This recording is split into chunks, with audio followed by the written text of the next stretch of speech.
দোস্ত দোস্ত গিরে কদোস শোন, আজকে একটা একটা প্রোগ্রাম হয়েছিল না, বিশ্বকাপ দিয়ে আমরা একটা হেরাইলাম। শোন দোস, তুই কইছে ঠিক কই আনিস। কালকা তোর মা আমাকে লাভ পাই কইছে কি তোর আমরা হেলাত না লাগবে লাগে। তুই বেকার ঘুরস, তুই তো বিয়ে করছ, তোর আমরা তো বিয়ে করছি না, আমরা সিঙ্গেল। কথা বুঝছিস? তোর জীবনে এভাবে যাইতে পারে না। তুই কাম কাজ কর, তুই বিয়ের আগে আমরা হেল্প ভালো কথা। এর সময় তোর সংসার আছিস না, বুঝছিস না? আল্লাহ জীবন আছিস, এখন তোর হিসেবে সংসার আছে, জঞ্জাল আছে।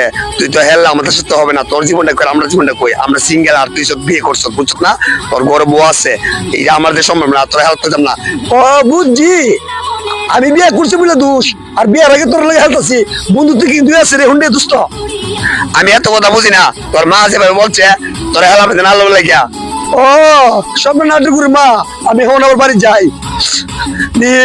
আর ভালো লাগে না মা। ও মা, কি হয়েছে? তুমি বলে রাজুরে বলছো আমার হেলা পেতে না লাগিয়া।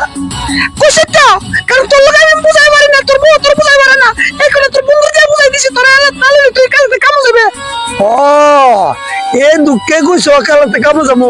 কারণ তুই তোর বিবাহ দাও অনে মনে কর তোর ঘরে বউ আছে, লাগবে আমার দিলে সন্তান হইলে আর সংসার সামলাম।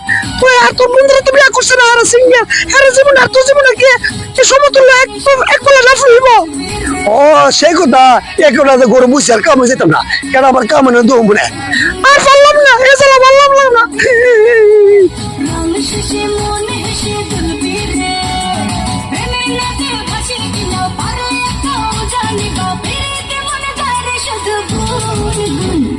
দেখনা ওরা শিয়া যায় রে মন পুরিয়া প্রেমে